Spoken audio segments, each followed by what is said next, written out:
Hello student, मैं आपका अपना राजेंद्र कुमार ऑनलाइन क्लासेज के अंदर आपका स्वागत करता हूं। आज का हमारा टॉपिक है आधुनिक आवर्त सारणी यानी मॉडर्न पीरियोडिक टेबल। आज से हम पहले के 2-3 वीडियो के अंदर हम बात कर चुके थे कि जो तत्वों का वर्गीकरण होता है वो किस तरह से होता है। तो उसके अंदर हम 2-3 नियम पढ़ चुके हैं, जैसे डोबेराइनर का त्रिक नियम, उसके बाद न्यूलैंड का अष्टक नियम, और उसके बाद हमने जो बहुत ही इंपॉर्टेंट है मैंडलीफ की आवर्त सारणी। तो मैंडलीफ की आवर्त सारणी के अंदर हमने 63 तत्वों का अध्ययन किया था और उसके अंदर बहुत सारे नियम हैं वो आज की आवर्त सारणी से मिलते जुलते हैं।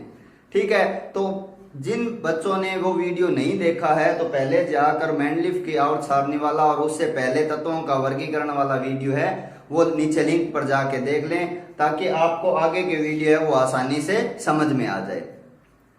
तो आज का जो ये टॉपिक है आधुनिक आवर्त सारणी, बहुत ही इंपॉर्टेंट टॉपिक है 11th क्लास 10th क्लास के बच्चों के लिए, और जो एंट्रेंस एग्जाम की तैयारी कर रहे हैं जैसे जेट है, ICAR है और नीट है। ठीक है, और जितने भी कंपटीशन की तैयारी कर रहे हैं, चाहे वो स्टेट लेवल की है या सेंट्रल लेवल की है, ठीक है, इन सभी के अंदर जिनके अंदर साइंस रहती है, केमिस्ट्री का आधुनिक आवर्त सारणी या पीरियोडिक टेबल का टॉपिक रहता है। तो इस टॉपिक को आप ध्यान से पढ़ना कि इन्होंने क्या कहा था। तो मैंडलीफ के थोड़ा सी हम बात कर लें कि मैंडलीफ ने क्या कहा था अपने नियम के अंदर कि तत्वों के भौतिक व रासायनिक गुण उनके परमाणु भार के आवर्ती फलन होते हैं। यानी किसके आधार पर नियम दिया था?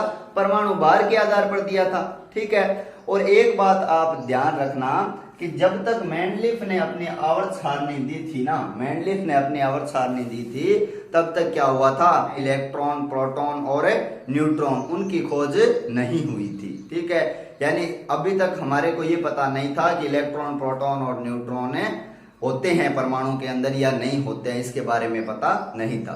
अब इलेक्ट्रॉन, प्रोटॉन, न्यूट्रॉन परमाणु क्या है, तो जिनको नहीं पता है वो अलग से वीडियो बनाए हुए हैं, उनके अंदर जाकर देखें, ताकि आपको ये आगे के वीडियो है वो आसानी से समझ में आ जाए। ठीक है, इसलिए मैं बार बार कहता हूं आप लिंक से जुड़े रहें, क्योंकि चेन बनेगी तभी आपको टॉपिक समझ में आएगा। ठीक है, शुरू से वीडियो है परमाणु सिद्धांत से, वो वीडियो देखें आप। ठीक है, तो आज का भी आपको टॉपिक है वो आसानी से समझ में आ जाएगा, कोई दिक्कत नहीं है। कई बच्चे कहते हैं ना कि सर केमिस्ट्री समझ में नहीं आ रही है, ये है वो है, तो आप अगर जीरो से शुरू करते हो, कंटिन्यू जहां से हमने शुरू किया था जीरो से, वहां से पढ़ते हो, तो जब चेन से चेन जुड़ेगी तो हमारे को टोटल टॉपिक है वो समझ में आ जाएगा। ठीक है, तो आओ हम बात करते हैं आधुनिक आवर्त सारणी की। तो बात करें, देखो कि जब आधुनिक आवर्त सारणी आई थी ना, तब क्या हुआ था? इलेक्ट्रॉन, प्रोटॉन व न्यूट्रॉन की खोज हो चुकी थी। इलेक्ट्रॉन भी पता चल गया था, प्रोटॉन और न्यूट्रॉन की खोज पता चल गई थी हमें।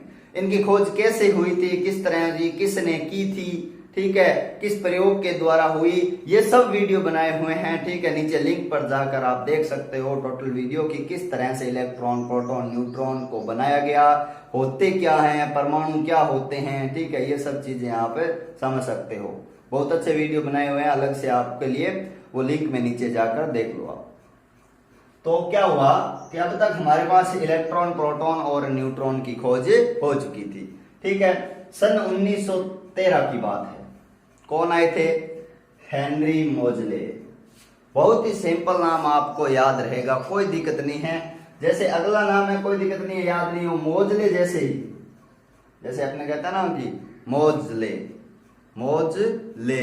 ठीक है, तो आसानी से याद हो जाएगा। हम किसी को कहते हैं ना कि मोजले, ठीक है, तो उसी के आधार पर इस साइंटिस्ट का नाम हमें पता चल जाएगा कि हेनरी मोजले ने क्या दी थी? आधुनिक आवर्त सारणी का निर्माण किया था। कब किया था? सन 1913 के अंदर। तो ऑप्शनल क्वेश्चन आते हैं उनके अंदर, बहुत बार पूछा जाता है आधुनिक आवर्त सारणी का निर्माण किसने किया था और कब किया था। ठीक है, तो इन्होंने क्या किया? आवर्त सारणी को पुनः व्यवस्थित किया और उन्होंने पाया कि परमाणु भार की अपेक्षा, यहाँ परमाणु भार की बात क्यों आई? क्योंकि जितने भी हम पीछे तत्वों का वर्गीकरण किया है वो किसके आधार पर था? परमाणु भार के आधार पर था। ठीक है, तो इन्होंने क्या कहा कि परमाणु भार की अपेक्षा परमाणु क्रमांक पर अगर रखें हम तत्वों को, परमाणु क्रमांक के आधार पर तत्वों को रखें तो हम उन्हें अच्छी तरह से प्रदर्शित कर सकते हैं।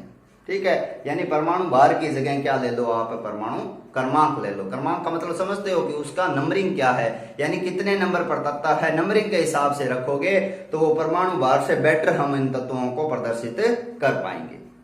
ठीक है, तो इन्होंने इसके आधार पर अपना एक नियम दिया था। इस नियम को आप बहुत ध्यान रखना, बहुत ध्यान से समझना आप है। ठीक है, और ध्यान भी रखना, नोट कर लेना, क्योंकि ये नियम है, हर एग्जाम के अंदर पूछा जाता है। मॉडर्न पीरियोडिक टेबल से रिलेटिव क्वेश्चन आता है तो इस नियम को बहुत बार पूछा जाता है थ्योरी के अंदर। ठीक है, ऑप्शनल क्वेश्चनों में पूछा जाता है कि किस आधार पर वो नियम बनाया गया, ये भी पूछा जाता है।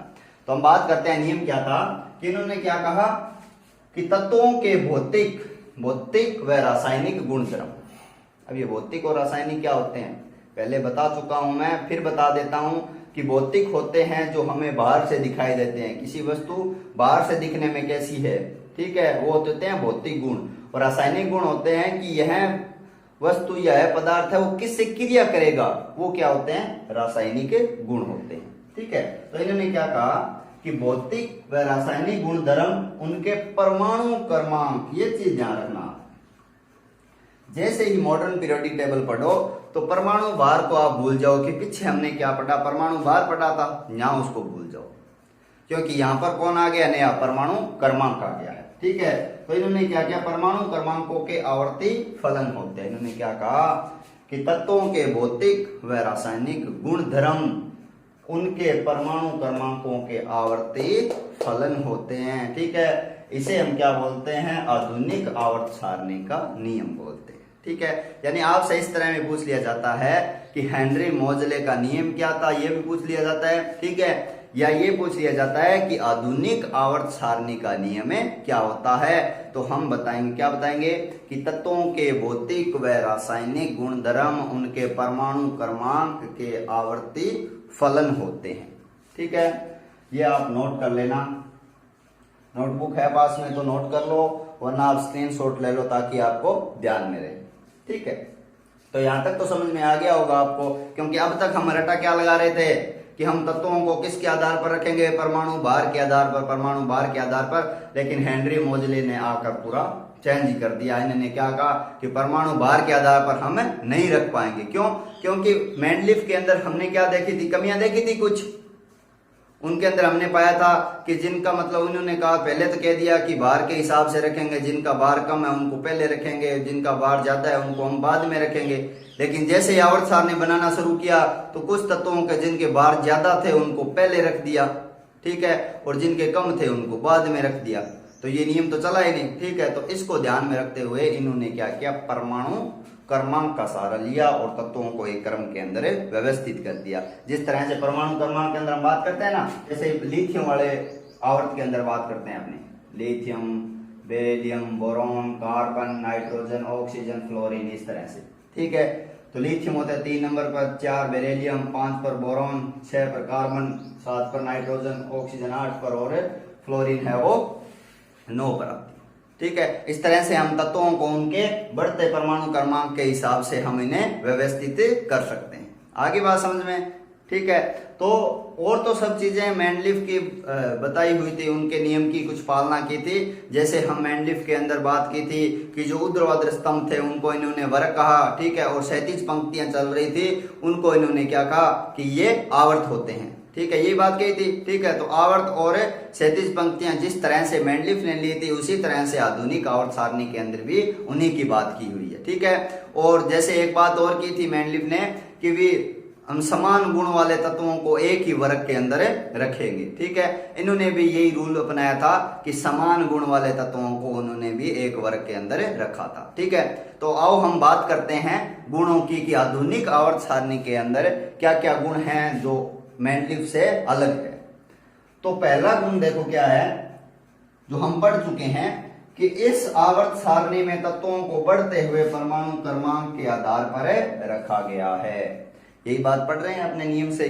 ठीक है, कि इसके अंदर क्या किया गया है, तत्वों को उनके बढ़ते हुए परमाणु क्रमांक के आधार पर रखा हुआ है। ठीक है, तो आगे हम बात करते हैं दूसरे गुण की। पहला गुण तो हमने पढ़ लिया था कि परमाणु क्रमांक के आधार पर हम तत्वों का वर्गीकरण करते हैं इस आधुनिक आवर्त सारणी के अंदर। हम दूसरे गुण की बात करें तो दूसरा गुण क्या कहता है कि इसमें क्षैतिज पंक्तियां कौन सी है, जो इधर चल रही है, यानी बाएं से दाएं की ओर जा रही है ना, इन्हें हम क्या बोलते हैं, क्षैतिज पंक्तियां। यही बात हमने पढ़ी थी मैंडलिफ के अंदर, ठीक है। और क्षैतिज पंक्तियां इन्होंने क्या कहा कि ये क्या होते हैं, आवर्त, ठीक है। दूसरी होती है कि ऊर्ध्वाधर स्तंभ मतलब जो खड़ी पंक्तियां आ रही है, ठीक है। इन्होंने क्या कहा था, इनको ये होते हैं वर्ग, इनका नाम क्या है, वर्ग होते हैं, ठीक है। तो मैंडलिफ ने भी यही बात कही थी कि जो ऊर्ध्वाधर स्तंभ है वो वर्ग, ठीक है, और क्षैतिज पंक्तियां हैं वो क्या होते हैं, आवर्त होते हैं। लेकिन अंतर क्या देखा हमने कि जो मतलब इन्होंने तो क्या लिया था, 6-8 का लिया था, आवर्त कितने से 6 और वर्ग कितने थे, 8, ठीक है। लेकिन आधुनिक आवर्त सारणी के अंदर क्या होता है, आधुनिक आवर्त सारणी के अंदर हमारे पास में 7 तो आवर्त होते हैं और वर्ग कितने होते हैं, देखो 18 वर्ग होते हैं, ठीक है। तो 7 आवर्त और 18 वर्ग से मिलकर बनती है आधुनिक आवर्त सारणी, ठीक है। तो इस चीज का आप ध्यान रखना। अगला देखो नियम कि प्रथम आवर्त होता है। प्रथम आवर्त कौन सा, इस वाले की बात कर रहा है, ये आवर्त होता है, यानी यहां से यहां तक ये कंप्लीट आवर्त है, ठीक है। इसके अंदर कितने तत्व पाए जाते हैं, प्रथम आवर्त में 2 तत्व पाए जाते हैं। कितने पाए जाते हैं, 2 ही तत्व पाए जाते हैं। कौन कौन से, पहले वर्ग के अंदर रहेगा हाइड्रोजन, ठीक है, और अंतिम 18वें वर्ग के अंदर रहेगा हीलियम। अंतिम में कौन सा रहेगा, हीलियम, और सारे ये खाली रहेंगे, ठीक है। तो पहले आवर्त के अंदर क्या रहते हैं, 2 तत्व रहते हैं, और इस आवर्त का नाम क्या होता है, देखो अति लघु आवर्त। ये ध्यान रखना कि पहले आवर्त का नाम क्या है, अति लघु आवर्त कहते हैं इसे, ठीक है, जिसमें 2 तत्व पाए जाते हैं। अगला गुण देखो कि द्वितीय व तृतीय आवर्त में 8 तत्व होते हैं, ठीक है। दूसरा और तीसरे आवर्त के अंदर, यानी इसके और इसके अंदर कितने तत्व होते हैं, 8 तत्व होते हैं। तो दूसरे के अंदर हम बात करें तो देखो लिथियम है, यहाँ पर बेरिलियम, ठीक है, 2 तो यहाँ हो गए, यहाँ दो boron, carbon, nitrogen, oxygen, fluorine और नियम। 1 2 3 4 5 6 7 8 यानी 8 हो गए ना, ठीक है। 8 ही तीसरे के अंदर। तो दूसरे और तीसरे आवर्त के अंदर हमारे पास 8 तत्व होते हैं, जिसे हम कौन सा क्या कहते हैं, लघु आवर्त कहते हैं। क्या बोलते हैं, लघु आवर्त, जिसका नाम क्या है, लघु आवर्त। आगे हम बात करें 5वें गुण की। ये कह रहा है कि चौथे और 5वें, इस और इस चौथे और 5वें के अंदर 18 तत्व पाए जाते हैं। कितने कितने, 18 तत्व पाए जाते हैं, ठीक है। यहां से हम बात करें यहाँ की चौथे और 8वीं इसकी, ठीक है। तो यहां से लेकर 1 2 3 4 5 6 7 8 9 10 11 12 13 14 16 15 16 17 और 18, तो सभी वर्ग के अंदर तत्व पाया जाता है, ठीक है। तो 18 तत्व होते हैं और 5वें में कितने रहते हैं, 18 तत्व रहते हैं, ठीक है। तो इसे हम क्या बोलते हैं, इसका नाम क्या है, देखो, तो इसे हम बोलते हैं दीर्घ आवर्त। चौथे और 5वें दोनों को हम क्या बोलते हैं, दीर्घ आवर्त के नाम से जानते हैं। आगे बात समझ में। आगे हम बात करें कि छठे और 7वें, यानी इसके और इसकी बात करें अपने, तो इनमें रहते हैं 32 तत्व। अब आप ये कहोगे कि सर इसमें तो वर्ग ही 18 है, 32 कैसे आ गए। अब एक में 2 तो थोड़ी घुसेड़ेंगे अपने तत्व, हैं, ऐसा ही सोचेंगे, लेकिन ऐसा नहीं है। ऐसा ही है, इसलिए नहीं है कि 18 तो इसके अंदर आ सकते हैं, कोई दिक्कत नहीं है, ठीक है। लेकिन यहां से जैसे ही मतलब यहां से स्टार्ट होता है, लेंथेनाइड आता है ना, यहां से लेंथेनियम आता है, लेंथेनियम तत्व आता है और एक्टिनोइड तत्व आता है। तो यहां से लेंथेनोइड संरचना और एक्टिनोइड संरचना है, दोनों को बाहर निकाल लिया जाता है, ठीक है।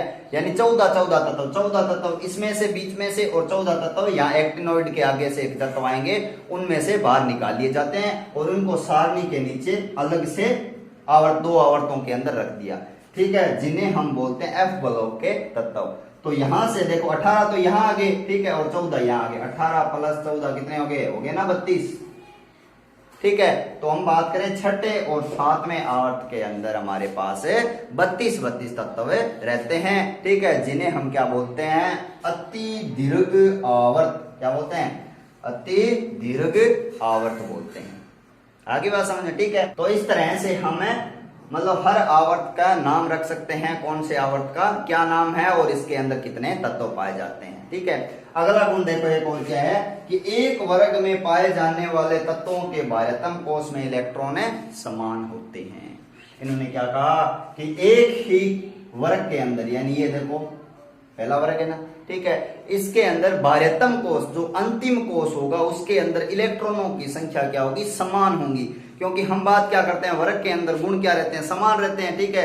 तो ये गुण क्या होता है, समान होता है कि बाह्यतम कोश के में इलेक्ट्रॉनों की संख्या समान होंगी। जैसे अगर हम बात करें कैसे, देखो एक दो एग्जांपल लेके बात करते हैं। देखो कौन से के ले लो, जैसे मतलब इसके ले लेते हैं, हेलिना सोडियम होता है, पोटेशियम होता है, ठीक है, इस तरह से इतने ही के ले ले तो हमें समझ में आ जाएगा। जैसे मैं लिथियम का इलेक्ट्रॉनिक विन्यास करता हूं, लिथियम का इलेक्ट्रॉनिक विन्यास किया था ना हमने, कितने नंबर पर आता है, 3 नंबर पर, ठीक है। तो इलेक्ट्रॉन भी इसके अंदर कितने होंगे, 3 होंगे। तो बढ़ते हैं इलेक्ट्रॉन, देखो पहला आ जाएगा 1s2, यानी पहले 2 इलेक्ट्रॉन 1s2 के अंदर आ जाएंगे, फिर 2s1, ठीक है। अब हम बात करें सोडियम की, तो सोडियम के अंदर देखो सोडियम होता है 11 नंबर, परमाणु क्रमांक कितना होता है, 11। तो इसके अंदर इलेक्ट्रॉनों की संख्या भी कितनी होगी, 11 होगी। तो हम बात करते हैं इसमें, बढ़ते हैं, देखो इसका इलेक्ट्रॉन विन्यास 1s2, 2s2, 2p6 और 3s1, ठीक है। उसके बाद हम बात करें पोटेशियम की, 1s2, 2s2, 2p6, 3s2, 3p6, 4s1, ठीक है। अब हमारा नियम क्या कह रहा था कि एक वर्ग में पाए जाने वाले तत्वों के अंतिम कोश में इलेक्ट्रॉनों की संख्या समान होती है। अंतिम कोश इसके अंदर कौन सा है, 2s, 2 नंबर है अंतिम कोश, इसके अंदर ये है 3 नंबर, ठीक है, और इसके अंदर 4 अंतिम कोश है, ठीक है। तो अंतिम कोश इसमें देखो कितने इलेक्ट्रॉन है, 1, इसमें भी 1 और इसमें भी 1। तो इसके आधार पर हम कह सकते हैं कि इनके अंतिम कोश के अंदर इलेक्ट्रॉनों की संख्या समान होती है जो एक वर्ग में तत्व पाए जाते हैं। आगे बात समझें, इसके आधार पर ही आवर्त सारणी को 4 ग्रुप, 4 ब्लॉक के अंदर बांटा गया था कि जिस तत्व का अंतिम इलेक्ट्रॉन जिस उपकोष के अंदर आएगा ना, वो उसी उपकोष का माना जाएगा या उस ब्लॉक का माना जाएगा। जैसे मतलब देखो अंतिम इलेक्ट्रॉन s के अंदर आ रहा है ना, ठीक है, यानी पहला और दूसरा जो है इसे बोलते हैं हम s ब्लॉक, क्या बोलते हैं, s ब्लॉक के तत्व, ठीक है। अब हम बात करें इनकी 13 से लेकर 18 तक, इन्हें बोलते हैं हम p ब्लॉक। 13 से 18 वर्ग के अंदर जितने भी तत्व है वो किसके अंदर आते हैं, p ब्लॉक के अंदर। जैसे कैसे, जैसे मान लो कि किसी भी तत्व को उठा लो, जैसे मैंने नाइट्रोजन को ले लिया, ठीक है, नाइट्रोजन ले लिया, नाइट्रोजन का इलेक्ट्रॉन विन्यास करते हैं 1s2, 2s2, 2p3, ठीक होता है, 7 इलेक्ट्रॉन बनने होते हैं अपने को, ठीक है। तो अंतिम इलेक्ट्रॉन कहां पर आ रहा है, p के अंदर, ठीक है, अंतिम इलेक्ट्रॉन हमारा प्रवेश कर रहा है p के अंदर। तो इसका मतलब ये हुआ कि ये तत्व किस ब्लॉक का है, p ब्लॉक का है। यानी इस 13 से लेकर 18 तक आप किसी भी तत्व का इलेक्ट्रॉनिक विन्यास लिख लो तो अंतिम इलेक्ट्रॉन है वो किसके अंदर आएगा, p उपकोष के अंदर आएगा। इसका मतलब वो तत्व किसके है, p ब्लॉक के, ठीक है। इसी तरह से 3 से लेकर 3 से 12 तक है d ब्लॉक। क्यों है, क्योंकि जब हम इनका इलेक्ट्रॉनिक विन्यास करते हैं तो अंतिम इलेक्ट्रॉन है वो किस उपकोष में जाएगा, d के अंदर जाएगा। उदाहरण लेके देख सकते हो, जैसे स्कैंडियम है, स्कैंडियम यहां आता है ना, स्कैंडियम को ले लो अपने, कितने नंबर पर होता है, 21 नंबर पर, ठीक है। इलेक्ट्रॉन विन्यास करते हैं 1s2, 2s2, 2p6, 3s2, 3p6, 4s2 और 3d1। तो अंतिम इलेक्ट्रॉन किसके अंदर आया, डी उपकोष के अंदर, ठीक है। तो इसका मतलब ये तत्व किस ब्लॉक का है, डी ब्लॉक का है।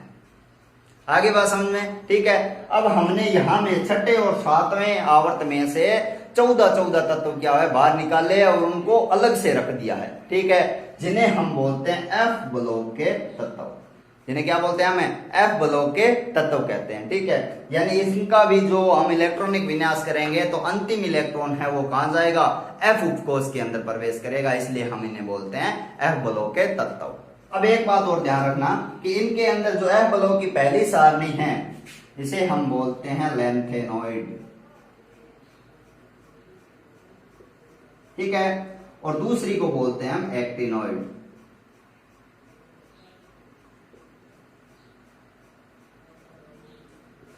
ठीक है, तो ये बहुत बार क्वेश्चन पूछा जाता है कि एफ ब्लॉक की पहली पंक्ति का नाम क्या है और दूसरी पंक्ति का नाम क्या है, ये बहुत बार क्वेश्चन पूछा गया है। ठीक है, तो इसका लैंथेनॉइड नाम इसलिए है क्योंकि लैंथेनम यहाँ तत्व था, यहीं से ये पंक्ति शुरू हुई थी, इसलिए इसका नाम लैंथेनॉइड। एक्टिनियम नाम का तत्व था, इसलिए ये सारणी का नाम क्या रख दिया, एक्टिनॉइड रख दिया। आगे बात समझ में। ठीक है, तो इस तरह से पूरी आवर्त सारणी को एस, पी, डी और एफ ब्लॉक के अंदर हमने बांट दिया है। ठीक है, जिसके अंदर 18 वर्ग है और 7 आवर्त है, जिनमें पहले और दूसरे वर्ग को हम क्या बोलते हैं, एस ब्लॉक। ठीक है, 13 से लेकर 18 है वो पी ब्लॉक है, 3 से लेकर 12 है वो डी ब्लॉक है। ठीक है, और नीचे की 2 पंक्तियां हैं जो हमने छठे और 7वें आवर्त से ली है, वो क्या है, एफ ब्लॉक है। ठीक है, अब बात ये आ जाती है कि एक और नाम से भी जानते हैं और बहुत बार क्वेश्चन भी पूछ लेते हैं, जैसे एस ब्लॉक को हम क्या बोलते हैं, क्षारीय एवं क्षारीय मृदा धातु। एस ब्लॉक के तत्वों को क्या बोलते हैं, क्षारीय व क्षारीय मृदा धातु। ठीक है, तो ये ध्यान रखना आप, क्षारीय या क्षारीय व क्षारीय मृदा धातु के नाम से भी जानते हैं। और पी ब्लॉक वाले हैं उन्हें हम क्या बोलते हैं, निरूपक तत्व। ठीक है, आगे हम इनकी डिटेल में बात करेंगे ना, एस, पी, डी, एफ अलग अलग ब्लॉक करेंगे हमें, तब मैं बता दूंगा कि हर वर्ग का क्या नाम है, हम वहां पर बात करेंगे। यहां पर आप इन्हें मुख्य तत्व या निरूपक तत्व के नाम से जान सकते हो। ठीक है, उसके बाद 3 से 12 यानी डी ब्लॉक को क्या बोलते हैं, संक्रमण तत्व। ये बहुत इंपॉर्टेंट है नाम, ध्यान रखना, बहुत ज्यादा इंपॉर्टेंट है। संक्रमण तत्व क्या होते हैं, ठीक है, ये आगे हम बात करेंगे, क्यों बोलते हैं संक्रमण तत्व, आगे हम पीरियोडिक टेबल के टॉपिक आएंगे उनके अंदर हमें बात करेंगे। ठीक है, अब देखो एफ ब्लॉक, इन्हें बोलते हैं अंतः संक्रमण। अंतः संक्रमण, अंतः संक्रमण क्यों, क्योंकि संक्रमण तत्वों के बीच में से निकाले हैं अपने। ठीक है, इसलिए इन्हें हम क्या बोलते हैं, अंतः संक्रमण तत्व। ठीक है, तो ये 4 नाम और आप ध्यान रखना कि किस तरह से इनका नाम दिया गया था। ठीक है, तो आधुनिक आवर्त सारणी के गुण हमें पता चल गए हैं, जो क्या मेंडलीफ आवर्त सारणी कुछ अलग थे, उसके आधार पर ये ज्यादा फेमस हुई। ठीक है, और एक बात और है, यहां पर क्या हो गया था, जो हमने बात की थी ना कि समभारिक व समस्थानिक को स्थान नहीं दिया गया, तो इस आवर्त सारणी के अंदर उनके बारे में बताया गया था। यानी उनके अंदर कुछ कमियां थी, उनको उन्होंने सुधार किया और एक नया मॉडर्न पीरियोडिक टेबल दे दिया, नया अच्छा चित्र दे दिया है, जिसे हम आज पढ़ रहे हैं। ठीक है, तो उम्मीद है आपको आज का टॉपिक समझ में आ गया होगा। ठीक है, फिर भी कोई दिक्कत हो तो आप कमेंट बॉक्स के अंदर कमेंट कीजिए। ठीक है, बाकी वीडियो के अंदर नीचे मेरे कॉन्टेक्ट नंबर दिए हुए हैं, उस पर मैसेज कर सकते हो, कॉल कर सकते हो, कोई भी दिक्कत हो आप बताएं कि सर ये दिक्कत आ रही है, और सब्जेक्टों में दिक्कत आ रही है तो भी आप कॉल करना कि सर इन सब्जेक्टों में दिक्कत आ रही है, क्योंकि आप घर पर सुरक्षित रहें। ठीक है, और घर पर रहकर ऑनलाइन स्टडी करें। ठीक है, और कोई भी दिक्कत हो तो आप कॉल करना या मैसेज करना कि हम आपको वो प्रॉब्लम आपकी सॉल्व करेंगे। ठीक है, और घरों में रहिए, सुरक्षित रहिए, लाइक कीजिए, कमेंट कीजिए, ज्यादा से ज्यादा शेयर कीजिए ताकि हर स्टूडेंट तक वीडियो पहुंचे। ठीक है, और इस चैनल की लिंक पहुंचे। और ये चैनल है जो राजेंद्र कुमावत के नाम से, इसे आप सब्सक्राइब कर लें। ठीक है, ताकि जैसे ही वीडियो अपलोड हो तो सबसे पहले आपके पास पहुंचे। ठीक है, धन्यवाद।